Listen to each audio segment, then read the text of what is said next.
Redditors who like to hike/explore places in the middle of nowhere, mountains, forests, deserts. What is the creepiest thing you have come across or experienced? Serious. Was about 10 and up at the house of my grandparents who lived fairly off the beaten path up on a mountain. Was driving up their long driveway with my mom when we see this huge black thing laying in the middle of the road. At first we thought it was a black bear, as they are not uncommon in that area.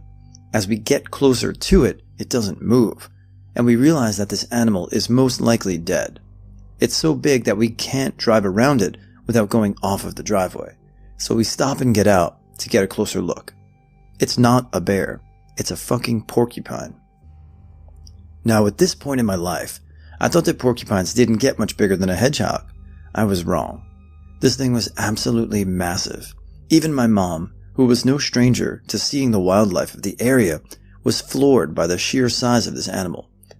The fact that it was dead and fairly bloated made it even bigger and scarier looking.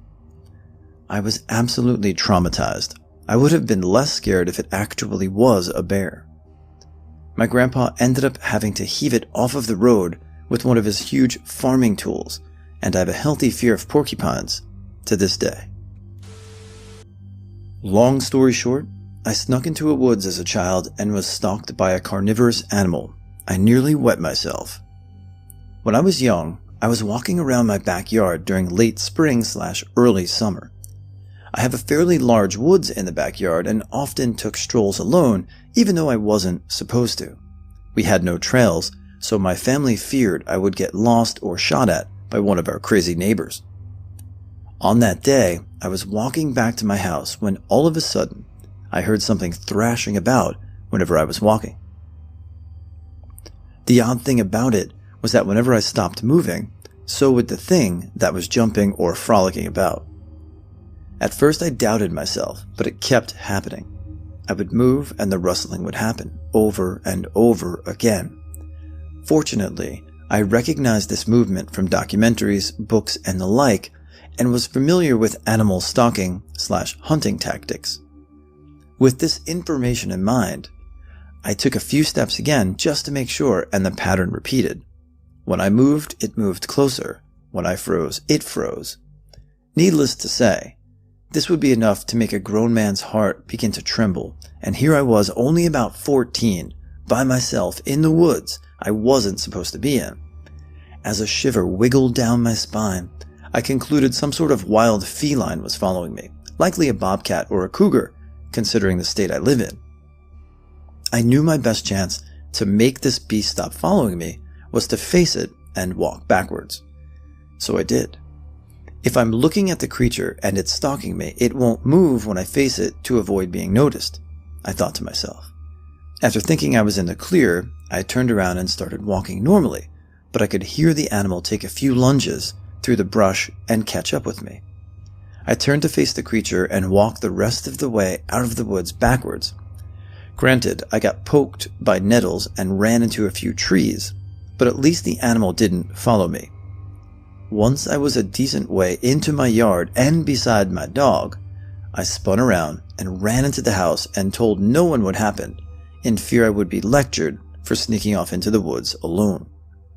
Come to find out, a week or so later, my dad's buddy, who lived a few houses down the road, caught the image of a small young cougar on his trail cam. Cougars have been known to attack humans, and I'm rather thankful I watched those documentaries. Twin graves. We started the trip later than intended and didn't get to the campsite before the sun went down. Less than a quarter mile to go, and there's a fork that isn't on our map. Can't quite read the faded sign with our flashlights. Walk a little ways down one direction, nothing but trees. Walk a little ways down the other and it opens up and we find our campsite. Set up for the, it turned out to be creepy, night. Next morning, we decide to try and see what's down the other trail. Go right past the sign, around the bend, and there are 2 white crosses in the ground as grave markers. If we'd gone another 15 feet the night before, we would have walked right into them. We looked at the faded sign on the way and it was labeled Twin Graves. I was really glad we were leaving. This post is probably going to get buried, but what the hell? I was big into off-trail hiking. I would usually track animals and find really cool spots to hang out, meditate, and smoke a bowl. I had a good friend that was into doing the same thing, and one weekend we decided to go hiking together, find some killer views, smoke a bowl, and talk about life. Well, we got lost. The road we wanted to take was closed, and we decided to follow the detour and see where it would take us. I should mention that we were in the middle of nowhere. The mountains are beautiful and are filled with hidden streams and waterfalls, but they are almost inaccessible due to the terrain. I have been out of the area many times and never encountered a single soul. Anyhow, back to the detour. The road should have connected with another arterial, but soon we found ourselves on a logging road that dead-ended in the middle of nowhere. We thought it was weird, but we were like, okay, cool, an adventure. We see what looks like an old logging trail and decide to take an animal trail to the south of it. We gather up our bags and let out my German Shepherd, rescue dog, and best darn dog that I have ever had. This is important because to get everything we needed, we had to walk around my truck. We head out about 30 minutes into the trail and begin to feel like we were being watched. It was a bad feeling. Like the kind of bad that makes your stomach drop and instinct takes over. Relevant side note, I left home when I was 16 and was homeless for a while. There's nothing like a situation like that to teach you how to have eyes in the back of your head. Back to the story. The forest is silent. Not a bird moving in a tree. No squirrels. Literally, there is no noise. It is supernaturally calm. And then we hear a stick break about 30 feet behind us on the trail. We assume it is a cougar, as they frequent these mountains, and so we keep pressing on, but the feeling doesn't pass. I motion for my friend to keep talking, as I slide off into the brush and double back. I have my dog with me, a hunting knife, and some bear spray. I'm still wanting to believe it is a cougar, so I figure that I will be okay. As I get close to a turn in the trail, I hear some crashing in the bushes. Odd because the forest is still silent. But again, it could be a bear, cougar, etc. My dog goes running towards the sound and then stops and begins growling. I figure the gig is up and step back out onto the trail, and that is when I notice a third set of footprints. New, large, male. I pretend that my dog is lost and then head on back down the trail to catch up with my friend. I mouth to her that I saw another set of footprints, and at the time we decide to climb higher up onto the mountain so that we can see if anyone is approaching from below. I'm pretty sure that this saved our lives. As we're hiking back to the car, we discover several hunting blinds. This is off-season. Hunting is illegal, and most of the animals people really want to poach are still higher up in the mountains. But there was still warm food sitting on a plate. It was eerie as hell. We flat out booked it out of the mountains so damn fast, with my dog running off and growling at the person we now know is following us. We unlock my truck as soon as we see it and grab my dog in as we are pulling away. And that is when we notice the flat tire. Someone sliced my tire to shreds. And this is when I said fuck it, and give thanks for having a sturdy truck that I didn't care about. I didn't care if I ruined the car, the axle, or the wheel. I just wanted out of there. When we got down to the highway, a term I use loosely, I pull over and patch the tire and pump it full of air as fast as I could. I know we saw something we shouldn't have seen.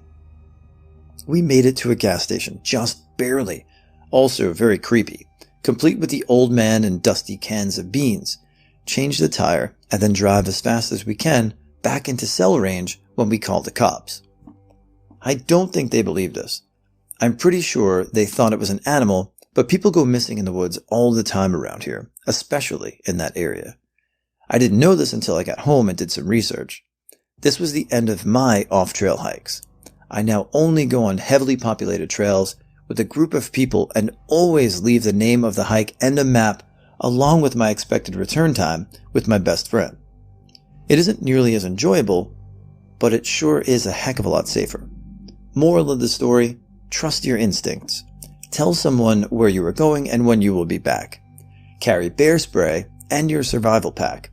Always have an emergency repair kit in your car, battery charger, air pump for your tire, a patching kit, flares, and a couple of flashlights, no matter how safe and reliable it is. I forgot to add, we saw the same footprints leading from the shelter down to the animal trail we had been on. There is no doubt in my mind that we were being stalked, if not hunted.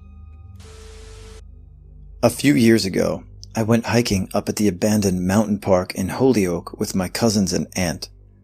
The part that we went to used to be a ski resort, but also had a wave pool for the summer. Many of the buildings are still standing and safe enough to walk inside, so of course we did. But we didn't think ahead and only had our phone flashlights, so it was very dark. We went into the main building and looked around. Not much but broken bottles and graffiti on white walls. Eventually we found an old cement staircase leading into a basement that looked to be old lockers or something for skiers. We went down with just a light from 3 flashlights in a room with no sunlight. And when I say I was quiet, I mean there wasn't a single sound. Not of a board moving, not the wind blowing, not even rustling or branches, despite us being on Mount Tom, where there's usually plenty of normal outdoor noise. One of my older cousins and her friend went down all the way to check it out, but my younger cousin and I were too scared, so we waited on the stairs with my aunt. My older cousin and her friend were not even 10 feet away from us, but we couldn't even hear them moving. Just a minute later, they come running up the stairs, screaming, saying that they heard something moving, so we all run outside through the door just a couple of feet away. On the way out, my cousin happens to drop her empty Red Bull can coming up the stairs. We finally get outside and collect ourselves, and we ask why she dropped the can. She said that she felt someone or something graze her arm. At this point, we're all so shocked with adrenaline and freaked out, but we finally get up the courage to walk back in. We walk back in and look at the staircase, just to notice that my cousin's can that she dropped was on the top stair, standing up like it was placed there. That's when we really all lost it. She dropped it about halfway up the staircase, and there's no way that an empty can thrown backward could have ended up standing up perfectly. To this day, we don't know what happened. We never saw anyone or anything there, and have no idea how the can ended up like that. We've gone back a couple of times, but never gone back down those stairs. Some people say it could have been someone homeless hiding out there. But remind you, there's no running water up there. Just what the rain brings, and it's a good 2 to 3 miles from the parking area and another 2 miles from the main road.